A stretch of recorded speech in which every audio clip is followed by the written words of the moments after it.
सुनिए बेटा जी, अब टॉपिक हमारा है accounting principles. Listen my dear, इसमें से कोई भी 3 आते हैं। Explain any 3। इनका लिस्ट बहुत बड़ा है, बड़ा नहीं, जस्ट 10 to 15 है ये जो हमें पढ़ने हैं। इसमें से हमने पढ़ा था सेपरेट एंटिटी कंसेप्ट, पढ़ा था ऑलरेडी। ठीक है, पहले आज हम पढ़ेंगे कि अकाउंटिंग प्रिंसिपल होता क्या है। ठीक है बेटा, क्या what we have to define accounting. देखिए, बिजनेस की लैंग्वेज जो है ना वो है अकाउंटिंग। Accounting is the language of the, और यही लैंग्वेज हर जगह सेम मीनिंग कन्वे करे। तो दुनिया के जो सारे अकाउंटेंट्स हैं ना, दुनिया के जो सारे अकाउंटेंट्स हैं, उन्होंने कुछ रूल्स बनाए, कुछ रेगुलेशंस बनाए, जिन्हें हम कहते हैं GAAP, generally accepted accounting principle, gap जिसे हम कहते हैं। फिर से समझिए बेटा, accounting is the language of business. Business की लैंग्वेज क्या है? अकाउंटिंग। और यही लैंग्वेज हर जगह सेम मीनिंग कन्वे करे। देखिए, अगर आप कल को जाएंगे ना अमेरिका, वहां पे आप रियल अकाउंट का कहेंगे debit what comes in, credit what goes out. ये रूल यहाँ पर भी अप्लाई है, वहां पर भी अप्लाई है। Is it clear? अब दुनिया भर के जो सारे अकाउंटेंट्स हैं ना, उन्होंने कुछ रूल्स बनाए, कुछ रेगुलेशंस बनाए, जिन्हें हम कहते हैं अकाउंटिंग प्रिंसिपल्स, या हम जिन्हें कहते हैं जनरली एक्सेप्टेड अकाउंटिंग। समझ आया? सो अगर मुझे कोई कहेगा व्हाट इज अकाउंटिंग प्रिंसिपल, आप कहेंगे accounting is the language of business to make the language convey the same meaning. Accountants all over the world have developed certain rules and regulations which are generally called GAAP. समझ आया? Generally accepted accounting principles. Is it clear? अब बेटा याद रखना, कुछ चीजें मैं बताऊंगा। These are the basis for preparing accounting statements. हम बनाते हैं ना trading account, profit and loss account, fine balance sheet, वो हम बनाते हैं बिकॉज ऑफ दीज प्रिंसिपल्स। इन्हीं प्रिंसिपल ने हमें कहा है कुछ रूल्स फॉलो करें, सो वो रूल्स हम फॉलो करते हैं while preparing trading account, while preparing profit and loss account and while preparing balance sheet. Is it clear? Okay, अब अभी आपको एनालाइज हो जाएगा कि नहीं ऐसा होता है कि नहीं। अब याद रखना, इसके फीचर्स है वो मैंने इसी में रखे हैं। देखो, इसके हैं 5 फीचर्स। ये है 1, ये है 2, ये है 3। पहले ये 3 डिफाइन करूंगा और 4th एंड 5th वो भी आगे। ठीक। The accounting principles are based on 3 important aspects: relevance, objectivity and feasibility. What is the first one? Relevance, objectivity and feasibility. देखो, सबसे पहले relevance, ये फीचर भी आप लिख सकते हो, यहां तक लिखा। अगर फीचर्स आए 1 2 3 4th and 5 वो लिखोगे। पहला क्या है? relevance. I use this term very often incipiently. आप कहते हो ना firstly, change that, use incipiently. समझ आया? Okay, the result of accounting statements are relevant to the people who need accounting information. मतलब जिसे accounting information चाहिए ना, ये उसके relevant हो, उसके साथ हो। नहीं, I can't use the accounting of वो जो गन मशीन, उनकी मुझे accounting नहीं चाहिए। अगर मुझे चाहिए accounting information, मुझे अपनी कंपनी की चाहिए। It must be relevant, it must be, समझ आए? relevant मतलब मेरे साथ ही relate हो, मेरे साथ क्या हो ये। Is it clear? हो गया first. The second one is accounting information are free from personal bias, so it is very, मतलब इसमें अपना मकसद नहीं चलेगा, डेबिट व्हाट गोज आउट नहीं आएगा, debit what comes in, debit what comes in. So personal biasness नहीं होगी इसमें। जो rules all over the world follow कर रहे हैं वही आपको भी करना है। Is it clear? और थर्ड, इसमें कोई खर्चा नहीं लगना चाहिए, इसमें कोई खर्चा। It is feasible to give information without undue complexity और कॉस्ट। कितने हो गए? 3। जरा मुझे बताओ क्या क्या है? Relevance, objectivity and feasibility. और accounting principles are man made. देखो, ये एक्सपेरिमेंट से नहीं बने, ये बने हैं एक्सपीरियंस से। किससे बने हैं? अकाउंटिंग प्रिंसिपल्स क्या है? ये इंसान ने बनाए हैं, क्योंकि उन्हें लगा कि नहीं ये ठीक है, ये हम रखेंगे। And accounting principles are flexible. क्या है? You can change it at any time, you can change it at, is it clear? So this was accounting principle पहले। What is accounting principle? Accounting is the, accounting क्या है? और मैंने कहा to convey the language, to make the language convey the same meaning all over the world, accountants all over the world have developed certain rules and regulations जिन्हें हम कहते हैं generally accepted accounting principle, GAAP समझ आ रहा है। और इसके मैंने फीचर्स कहे, रेलेवेंस होना चाहिए, समझ आ रहा है, ऑब्जेक्टिव होना चाहिए, और तीसरा क्या मैंने कहा, फीजिबल होना चाहिए। अब यहाँ पे मैंने क्या कहा, मैन मेड और क्या होना चाहिए, फ्लेक्सिबल। Is it clear? अब ये तो था इतना, अगर आएगा अब कुछ चीजें, जो चीज इंपॉर्टेंट है ना एमसीक्यू के लिए, फंडामेंटल अकाउंटिंग एजम्पशन क्या है बेटा? ऐसे 3 प्रिंसिपल्स है हमारे पास, कोई भी कंपनी क्यों ना हो, हम मान के चलते हैं कि ये 3 प्रिंसिपल्स इन्होंने फॉलो किए होंगे। इस पे नहीं है, इस पे ये चीज एक्स्ट्रा है। फंडामेंटल अकाउंटिंग एजम्पशन क्या बेटा? Fundamental accounting.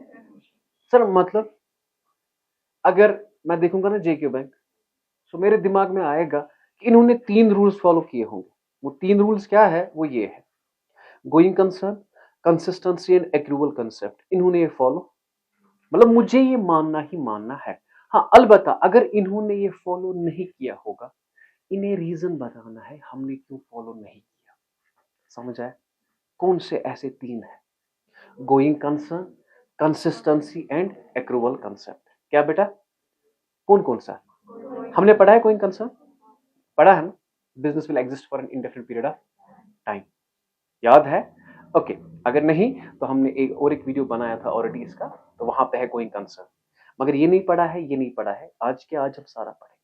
पहले समझना कि फंडामेंटल अकाउंटिंग एजम्पशन क्या है। ये एक 3 प्रिंसिपल्स ऐसे हैं, 3 कंसेप्ट ऐसे हैं जो हमने मानना है हर एक बिजनेस ने फॉलो किया है। अगर किसी बिजनेस ने फॉलो नहीं किया है, उससे अपने स्टेटमेंट में लिखना है कि हमने फॉलो, ये एमसीक्यू आएगा। ऐसे कौन से प्रिंसिपल्स है जो अगर फॉलो हमने नहीं किए तो हमें रिटन फॉर्म में लिखना है? Going concern, consistency and accrual. Is it clear? Tough मत लगा, टफ मत लगा, थोड़ा कंक्लूड कीजिए आप मुझे बताएंगे, ठीक है? हाँ सुने, कुछ प्रिंसिपल्स हमने पहले एक वीडियो में पढ़े थे जो जरूरत थे आपको समझने के लिए। अब आज हमें पढ़ना है ड्यूअल एस्पेक्ट कंसेप्ट। आप बहुत कुछ लिख सकते हो इस कंसेप्ट के बारे में खुद ही आप, ठीक है? ये कंसेप्ट हमें कह रहा है कि हर एक ट्रांजैक्शन के 2 इफेक्ट है, हर एक ट्रांजैक्शन के, समझ आ रहा है? This is the basic principle of accounting. All business transactions are having dual aspect, that is receiving a benefit और गिफ्ट। फॉर एग्जाम्पल मैंने शर्ट लाई, मेरे पास क्या आया? शर्ट। गया क्या? पैसा। शर्ट लाना मीन्स रिसीविंग ए बेनिफिट, पैसा देना मीन्स गिविंग ए बेनिफिट। मैं आपको पढ़ा रहा हूं, it is giving a benefit, fee पकड़ रहा हूं, रिसीविंग ए। तो हर एक ट्रांजैक्शन के 2 इफेक्ट है। Okay do tell me, started business with cash, cash account debit, तो कैश आया, वहां से कैपिटल भी आया। Okay purchase goods, purchase account debit to cash, हमारे पास गुड्स आए, गया क्या? कैश। हाँ ये उसे समझ नहीं आएगा जो पहले ये पढ़ रहा है, ये उसे समझ आएगा जिसने न्यूमेरिकल सारा किया है। Is it clear? समझ आ रहा है? ओके मैं आपको एग्जांपल देता हूं। फॉर एग्जांपल अगर हम एसेट खरीदेंगे, if an asset is purchased by the business has to give out purchase machinery, machinery account debit to cash, cash गया ना? Is it clear? ओके और will have obligation, obligation means कर्जा, to pay for, suppose हमने उधार पे लाया, purchase goods on credit, purchase account debit to supplier account, कर्जदार आया ना? कर्जदार आया कि नहीं? पॉइंट समझ आया? तो क्या कह रहा है आपको dual aspect concept? Dual aspect concept कहता है कि हर एक ट्रांजैक्शन के 2 इफेक्ट है। कितने इफेक्ट है? That is receiving a benefit. Suppose आपने जैकेट लाया, आपके पास क्या आया? जैकेट। गया क्या? चलो आपने जैकेट लाया उधार पे, आपने क्या लाया? जैकेट, रिसीविंग ए बेनिफिट, लेकिन कर्जदार बढ़ा ना? समझ आ रहा है कि नहीं? So receiving a benefit and giving a benefit, this is what you call dual aspect concept. Dual means two. You often use this word. He is having dual character, dual means दो character, समझ आ रहा है, और इंसान को आज के जमाने में होना चाहिए, क्या कह रहा हूं, होना चाहिए, ठीक है, दो ही नहीं और 10-12 चेहरे होते हैं एक इंसान के, समझ, मुझे खुदा की कसम पता नहीं मेरे कितने चेहरे हैं, समझ आ रहा है, ठीक है, okay, now dual aspect concept please. This is the basic principle of accounting. As per this concept, every transaction is having dual aspect, that is receiving a benefit. और मैंने एग्जांपल दी, अगर हम एसेट खरीदेंगे हमारे पास एसेट आएगा, जाएगा क्या, cash, या अगर कैश नहीं जाएगा या तो कर्जा बढ़ेगा या तो, is it clear, it states a transaction is recorded at, जरा मुझे बताओ डेबिट और credit, what is debit, left hand side of an account, credit right hand side of an account, समझ आ रहा है, जब मैं पढ़ा था उस दिन, जब आप मतलब छोटे थे, जब आप मेरी बात मानते थे, आज जब बड़े हुए हो, उस वक्त मत पता थी आपको डेबिट क्या था, क्रेडिट क्या था, मैं पढ़ा था ऐसे ही, मैं कहता आगे पढ़ेंगे, नहीं, हमने न्यूमेरिकल पढ़ा है, now you know what the debit is, what the, नहीं, रियलिटी में आपको समझ आ रहा है कि नहीं, कि एक ट्रांजैक्शन दो जगह रिकॉर्ड होती है, कहां पे, डेबिट में भी, और जरा बताओ start business cash, cash account debit, तो डेबिट में भी क्रेडिट में भी, डेबिट में भी, समझ आया कि नहीं, ओके, याद रखना, this concept can be compared, ये हम कंपेयर कर सकते हैं न्यूटन्स लॉ ऑफ मोशन के साथ, तो every action there is equivalent to every debit, there is equal and opposite credit, और every debit has its equal amount of, so the total of all debits must be equal to total of, अगर बराबर नहीं होगा तो गलती की है, trial balance गलत होगा, याद है, सर ये आंसर बराबर नहीं आ रहा है, आप देखिए ना कहां पे प्रॉब्लम है, so debit must be equal, is it clear, tough मत लगा सर, चलो हो गया ठीक, लेकिन आपने हमें नहीं पढ़ाया what is double entry system, the system of accounting where receiving a benefit and giving a benefit is recorded is called a double entry system. क्या बेटा जी, the system of recording transaction based on, नहीं लिखा है ना, नहीं लिखा है ना, क्योंकि मैंने उसमें यहां पे लिखा है also known as, लिखा है बेटा, मैंने ही लिखे ये notes, the system of recording transaction based on is called double, dual नहीं, डबल एंट्री सिस्टम, क्या कहते हैं उसे, टफ मत लगा, क्या कहते हैं बेटा, double entry, the system of accounting in which receiving a benefit and giving a benefit is recorded is called, tough मत लगा, समझ आया, इजी है कि टफ है, इजी है कि टफ, समझ आया, चलो मुझे बताओ, दिस इज कन्वेंशन ऑफ, मैं हर एक इंपॉर्टेंट टर्म पढ़ा रहा हूं, सुने, अब कन्वेंशन ऑफ कंजर्वेटिज्म, पहले 1 मिनट में ये सारा खत्म करता हूं कि क्रैक्स बोलता क्या है, अगर आपको लगे, बात समझना, अगर आपको लगे कि हम फ्यूचर में प्रॉफिट कमाएंगे, आप नहीं मानेंगे, आप इस वक्त नहीं मानेंगे, अगर आपको लगा कि फ्यूचर में मुझे लॉस होगा, आप आज से ही तैयारी करेंगे, क्या, आज से ही, मतलब आप मान लो कि लॉस हुआ, आप प्रिपेयर हो जाओगे, आपको आगे शॉक नहीं लगेगा, is it clear, so convention of conservatism हमें क्या कहता है, all the possible profits, possible, all the of future और नॉट टेकन इनटू कंसिडरेशन, हम उसे कंसिडर, और all the possible losses of future are taken into consideration, समझ आया, तो इसे क्या कहते हैं आप, कन्वेंशन ऑफ कंजर्वेटिज्म, क्या कहते हैं, essence means best part of this convention of conservatism is playing safe, means anticipate means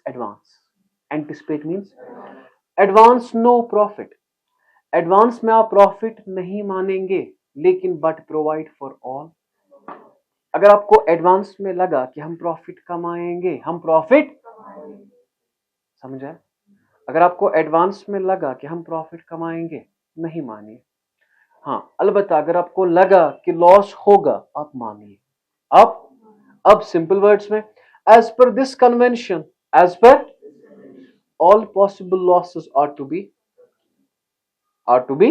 considered. जो भी लॉस पॉसिबल आपको दिख रहा है कि आगे लॉस होगा, आपने क्या करना है, उसे consider. Whereas all possible profits of future ought not to be profit, sir. This is convention. आप माने या ना माने सबकी, मगर प्रैक्टिस है कि अगर हमें लगा कि लॉस होगा तो हम पहले ही मान रहे हैं, क्योंकि इससे हम प्रिपेयर रह जाते हैं फ्यूचर के लिए। ठीक, प्रॉफिट हम तब मानेंगे व्हेन इट इज, प्रॉफिट हम तब मानेंगे जब हमारे हाथ में होगा। इवन जब डेमो क्लास में कितने बच्चे आते हैं, बहुत सारे बच्चे हैं ना, मैं उन्हें नहीं मानता हूँ स्टूडेंट तब तक कि जब तक कि वो मुझे एडमिशन ना करे। Is it clear? देखने बहुत आते हैं, देखने ना, इसके लिए इसके पीछे एक कहानी भी थी, मैंने ये एक दिन फॉलो नहीं किया, बहुत बड़ा नुकसान हो गया मुझे, लेकिन अब वो थोड़ा ज्यादा टाइम लगेगा उसको। Profit is to be considered at the time when it is, इसका दूसरा नाम क्या है? प्रूडेंस। क्या है? It's also known as prudence. Tough मत लगा, अगर ये एग्जाम में आएगा समझ आएगा। मोस्ट इंपॉर्टेंट बेटा, कौन बेटा? Convention of conservatism. आप करते हो ना प्रोविजन फॉर डाउटफुल डेट्स, मतलब व्हाट डज दैट मीन? आपको लगता है कि ये डेटर पैसा नहीं देगा, आपको लगता है ना, आप बनाते हो ना, convention of conservatism. Is it clear? समझ आया? जरा मुझे बताइए क्या पढ़ाया मैंने। ठीक, लिसन, अगर आपको याद होगा जब हमने ट्रेडिंग अकाउंट बनाया, कंसेप्ट इज एक्रूअल कंसेप्ट। क्या है? Accrual concept. जब ट्रेडिंग अकाउंट बनाया ना हमने, what is the first step? Trading account का पहला स्टेप क्या था? सेल। सेल में हम लेते थे दोनों, कैश सेल भी और लेते थे क्रेडिट सेल भी। क्रेडिट सेल का मतलब क्या है? उधार। हमने मत पकड़ा होता था, लेकिन उधार पे भेजा था। उधार पे भेजना हम रिकॉर्ड करते थे। सो पैसा is not important, important is कि आपने कब भेजा। एक्रूवल कंसेप्ट क्या कहता है? एक्रूवल कंसेप्ट कहता है कि आप ट्रांजैक्शन रिकॉर्ड करें जब वो हो जाएगी। मेरी तरफ देखिए बेटा, ये बहुत कम लोगों को पता होती है। आप ट्रांजैक्शन रिकॉर्ड करें तब, ट्रांजैक्शन रिकॉर्ड करें तब जब वो होगी। मैं आपको बेस्ट एग्जांपल दूंगा। Which is the year? Present year कौन सा है हमारा? 24। आपने मेरे पास पढ़ा, फी कितना है? 16,000, लेकिन आपने मुझे ये नहीं दिया। आपने कब पढ़ा? 24 में, तो मेरे लिए थी ना ये इनकम। आपने मुझे 2026 में 16,000 रुपए दिए। मैंने ये जो 16,000 है ना, कब पकड़े? मगर कमाया कब? 24 में ये रिकॉर्ड करूंगा, इस वक्त में ये रिकॉर्ड। पॉइंट समझे? हाँ, इस वक्त मैंने कैश पकड़ा, ये अलग बात है, लेकिन कमाया कब मैंने? तो ये किसने कहा मुझे? Accrual concept. किसने कहा? बात समझ आ रही है? ऐसे ही बेटा पॉइंट समझिए आप। आपने अगर मुझे कहा कि सर हम आपको 30,000 देंगे, इस साल का भी फी, अगले साल, इस साल का दिया आपने मुझे 15, अगले साल का भी दिया मुझे आपने 15। एग्जाम्पल है, कम मत कीजिए। अब मुझे समझ आइए, इस साल मैंने कितना कमाया? 15 कमाया, 30 कमाया, कितना कमाया? 15 कमाया। ये मत है इस साल का। तो एक्रूवल कहता है जिस साल में आप सर्विस देते हो वो उसी साल में रिकॉर्ड करो, उसी साल में।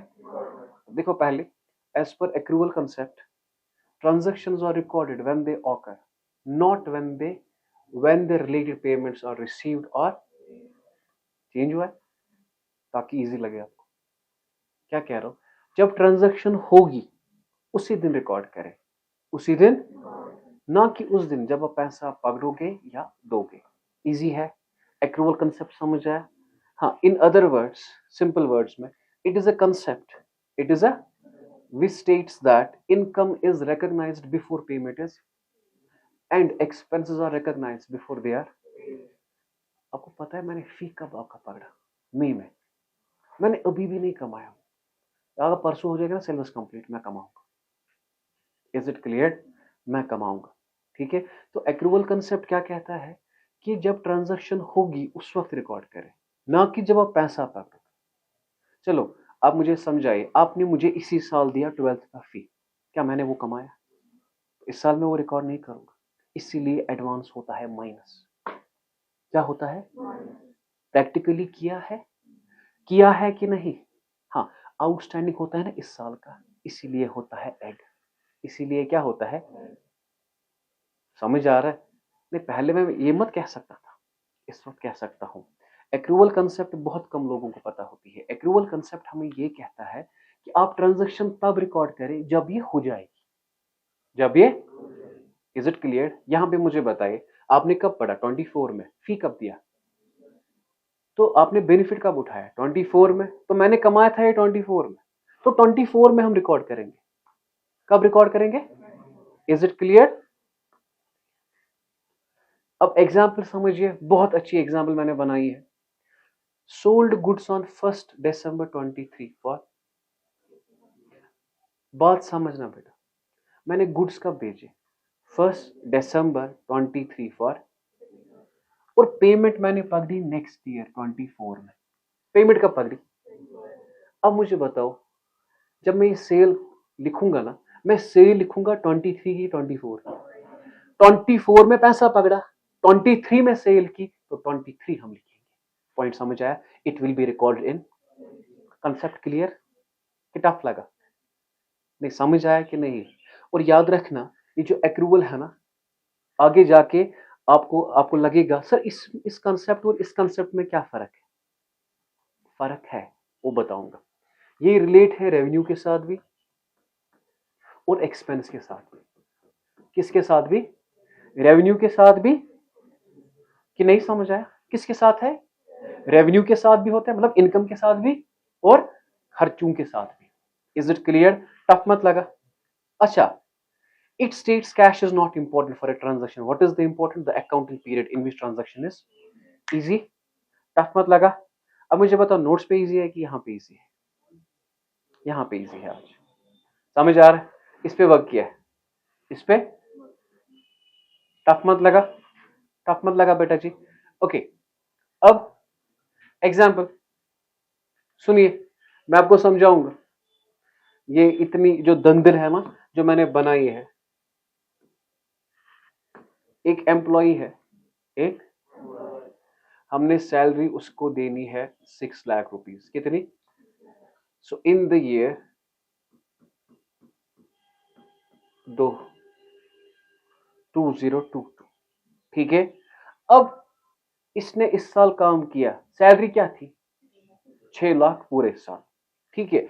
अब 2022 में हमने इसे 4 लाख दिया। कितना दिया? और 23 में हमने इसे दिया 1,60,000। अब है ना 24, अब इसका 40,000 है ना, अभी भी नहीं दिया। Not paid yet. Not paid, समझ आ रहा? Not paid. टफ मत लगा? तो फिर से समझना, ये बंदा आया, इसने हमारे पास काम किया किस साल में? 2022 में। इसकी सैलरी क्या थी? 2022 में कितनी सैलरी दी हमने? 23 में इसकी, मतलब 4 ही लाख दिया ना, अभी है ना 2 लाख पेंडिंग। ये कब दिया? और ये अभी भी नहीं दिया। अब मुझे बताओ, अगर मुझे खर्चा लिखना है ना 2022 का, 2000, मैं कितना लिखूंगा? लगे, अगर मैं लिखूंगा 2022 का खर्चा, तो कितना होगा? 6 लाख रुपए। अब अलग अलग साल में मैंने अलग अलग अमाउंट पकड़ा, that is not important. What is important? इसने सर्विस कब दी? इसने सर्विस, समझ आया? First, it is the expense of year 2022 with amount as he rendered his service in. Tough मत लगा? समझ आया? एक मिनट, इसका फोटो उठाएंगे, यही लिखना जल्दी जल्दी। हाँ, मैं पूछूंगा ना आपसे ये।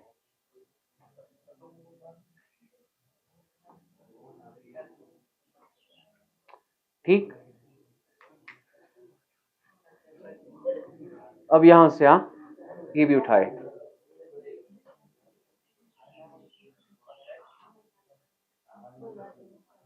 ठीक है, डन, ओके। अब डिस्कस करें, मैं सुनता हूं आपसे। हाँ जी, listen, there is difference between कमाया और पकड़ा। कमाने और पकड़ने में बहुत फर्क है। आप एज्यूम करें कि मैंने आप सब लोगों का सिलेबस खत्म किया तो मैंने फी कमाया, लेकिन अभी नहीं पकड़ा, वो अलग बात है।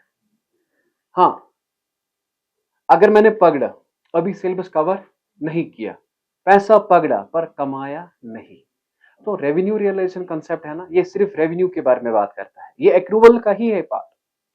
समझ आ रहा है? अलबत्ता अलग अलग रखा है, अलग अलग। सो ये क्या कहता है? ये कहता है it is also known as revenue recognition concept. इसका दूसरा नाम क्या है? Revenue recognition. ये कंसेप्ट हमें कहता है कि आप कब मानेंगे रेवेन्यू आपने कमाया। Revenue mean sale of goods. आप कब मानेंगे कि सेल हो गई? आप मानेंगे तब व्हेन इट इज रियलाइज्ड, जब आपने कमाई, जब आपने, नहीं समझ आया, जब आपने सेल कमाई। फॉर एग्जाम्पल, एक ऑर्डर आया मुझे, इसने कहा कि आप हमें अगले साल तक दीजिए 5 लाख बैग्स, और ये आपके पैसे। पैसे मैंने पकड़े, क्या मैंने कमाया? ये बैग कब देना है? अगले साल। बैग कब देना है? तो तब जब मैं कमाऊंगा तब मैं रिकॉर्ड करूंगा, तब मैं, समझ आया? Okay. as soon as the goods are transferred, as soon as the from seller to, we have to consider that we have earned। ये सिर्फ रेवेन्यू के साथ है, कॉस्ट के साथ, कॉस्ट के साथ एक्रूवल भी है, ये रेवेन्यू भी है। टफ लगा? Is it clear? Okay. For example, when we sell goods on, we have to assume we have earned as debtor is legally liable to pay our debts। okay, also जब हम advance payment पकड़ते हैं ना, the same cannot be treated as until the service or goods rendered, तब तक जब तक कि हम गुड्स ना दें। Is it clear? आपने ऑर्डर किया एक शर्ट का, मैंने पैसा पकड़ा, लेकिन शर्ट अभी नहीं दी, तो मैंने सेल नहीं की। जो ही मैं ट्रांसफर करूंगा, आपको शर्ट दूंगा, तो आप, हम मानेंगे कि सेल हो गई। Is it clear? टफ मत लगा। तो what is revenue realisation concept? Revenue realisation concept हमें ये कहता है, हम कब मानेंगे कि सेल होगी? हम मानेंगे सेल तब होगी जब हमने कमाया, जब हमने, या as soon as the goods are transfer from seller to, जो ही हमने गुड्स ट्रांसफर किए सेलर से बायर तक, चाहे पैसा पकड़ा हो या ना पकड़ा हो, उसी वक्त हम मानेंगे कि क्या सेल हो गई। तो ये तो है ना वो एक्रूवल ही। मैंने क्या कहा? एक्रूवल में क्या आता है? रेवेन्यू भी, एक्सपेंस भी, और इसमें रेवेन्यू से। टफ मत लगा? नजर दीजिए। Match means comparison. हाँ जी, मैच का मतलब क्या है? कंपैरिजन। सबसे पहले हम देखते हैं कि अगर ये है ना 24, ईयर 24, हम देखते हैं इस साल के एक्सपेंस कितने हैं। तो एक्सपेंस आपको पता चला बिकॉज ऑफ एक्रूवल कंसेप्ट, है ना? मतलब कि ये खर्चा इस साल का है कि अगले साल का। इस साल का आप कंसिडर करेंगे, और इस साल का आप रेवेन्यू भी कंसिडर करेंगे।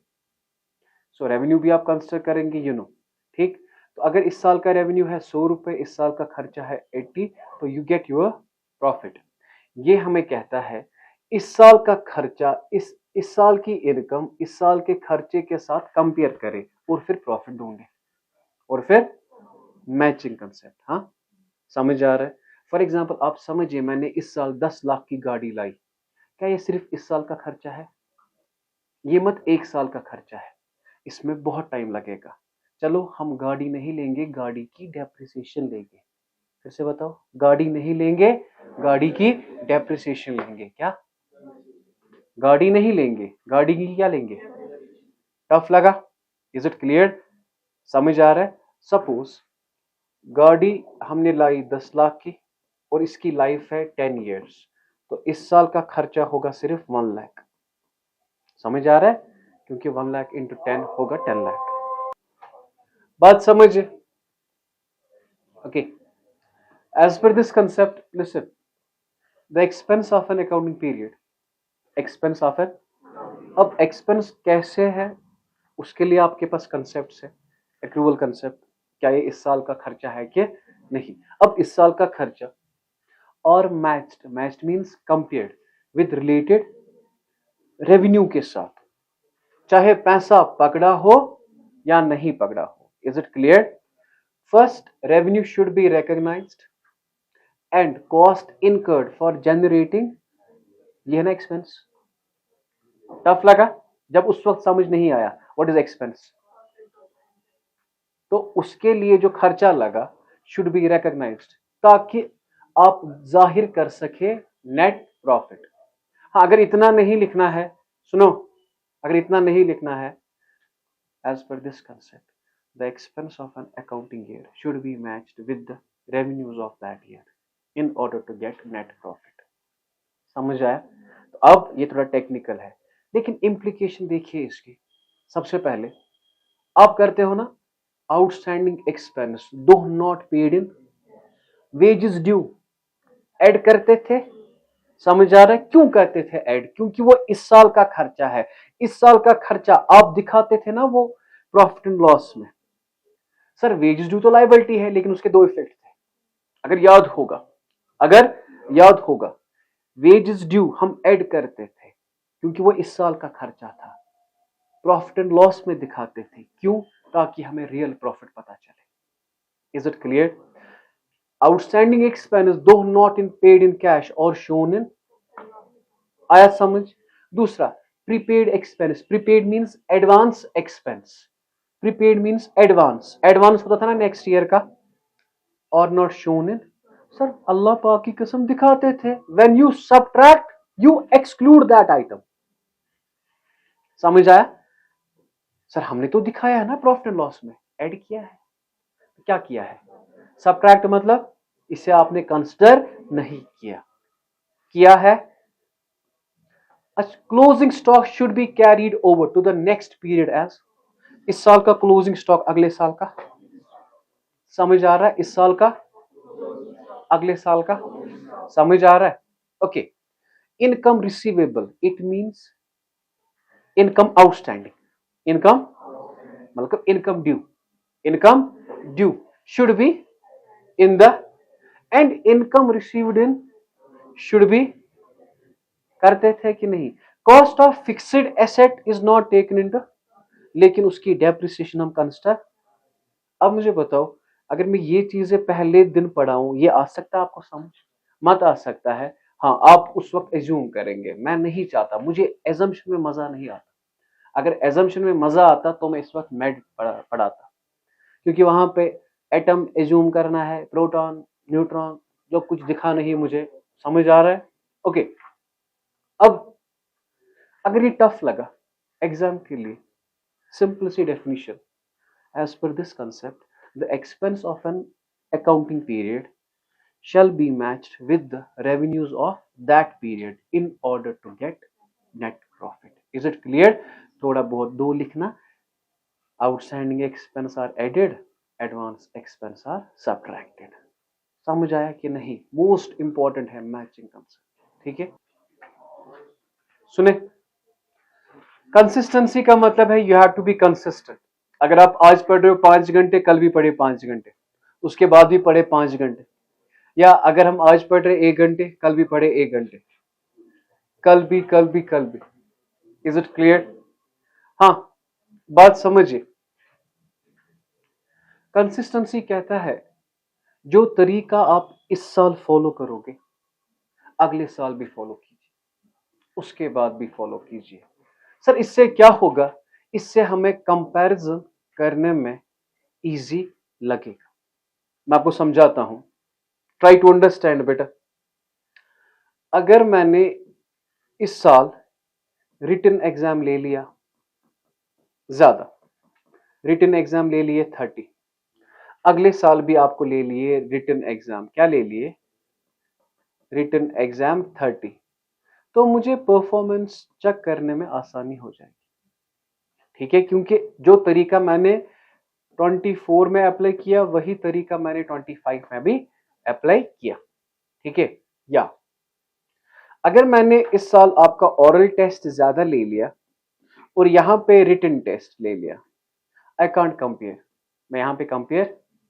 अब सर ये तो एग्जाम ये तो यहां सेंटर की बात है, बिजनेस की बात कीजिए ना. अगर मैंने इस साल स्ट्रेट लाइन मेथड इस्तेमाल किया, अगले साल भी मैं स्ट्रेट लाइन मेथड इस्तेमाल करूंगा. याद है? अगर मैंने इस साल SLM इस्तेमाल किया, यहां पे मैं रिटन डाउन वैल्यू मेथड इस्तेमाल, कंसिस्टेंसी कहता है जो कोई मेथड आप फॉलो करोगे इस साल, वही मेथड आप फॉलो करोगे अगले साल. Is it clear? This concept states that whatever method or process is applied in a, the same must be followed. Tough मत लगा. जो तरीका आपने फॉलो किया इस साल, वही तरीका आप फॉलो करें अगले साल. टफ मत लगा. क्या कह रहा है? This concept states that whatever process or method is applied in a year, the same must be followed year after year. This facilitates comparison. Facilitate means help. This helps in both direction. दो terms आ गई, intra firm and, intra means with in the business, inter means inter school. सुनते हो ना आप, एक school को दूसरे school के साथ, ऐसे ही एक बिजनेस को दूसरे बिजनेस के साथ आप कंपेयर कर सकते हो. आप compare. Is it clear? This principle applies more to items like, वो पढ़ा है ना, इसके बाद समझ नहीं आएगा क्योंकि ये आपके सिलेबस में है ही नहीं. Valuation of closing stock, because a number of methods are available to accountants for their depreciation के अपने दो ही तरीके, और भी तरीके. समझ आया मैंने क्या कहा? What is convention of consistency? क्या कहता है? जो कोई भी तरीका या जो कोई भी मेथड आप अप्लाई करेंगे इस साल, वही आप अप्लाई करेंगे अगले साल. If you have followed straight line method this year, आप अगले साल रिटन डाउन मेथड इस्तेमाल नहीं कर सकते. टफ लगा? टफ लगा. इसे क्या कहते हैं? Convention of consistency. ये तीन चीजें थी ना, एक्रूवल, गोइंग कंसर्न और कंसिस्टेंसी. ये जरूरी, और हम एज्यूम करते हैं कि हर एक बिजनेस ये फॉलो करता है. नहीं, हम क्या मानते हैं कि हर एक बिजनेस ये फॉलो करता है. अगर ये किसी ने ये फॉलो नहीं किया है, उसे अपनी फाइनेंशियल स्टेटमेंट में लिखना है कि हमने फॉलो क्यों नहीं किया. Is it clear? अब लास्ट है, सुने जी बेटा, फिर मैं एक दिन इससे इकट्ठे इंशाल्लाह रिवाइज करेंगे, मंडे के दिन रिवाइज करेंगे इकट्ठे, क्योंकि ये लर्न होना चाहिए, क्योंकि इसमें से पेपर में आते ही आते हैं. अब कौन आएगा वो पता नहीं. Is it clear? हाँ. नाउ ये दो कन्वेंशंस है, एक है कन्वेंशन ऑफ फुल डिस्क्लोजर और दूसरा है कन्वेंशन ऑफ मेटीरियलिटी. क्या बेटा? ये दो है, ये आपस में अपोज करते हैं अपनी थॉट्स को.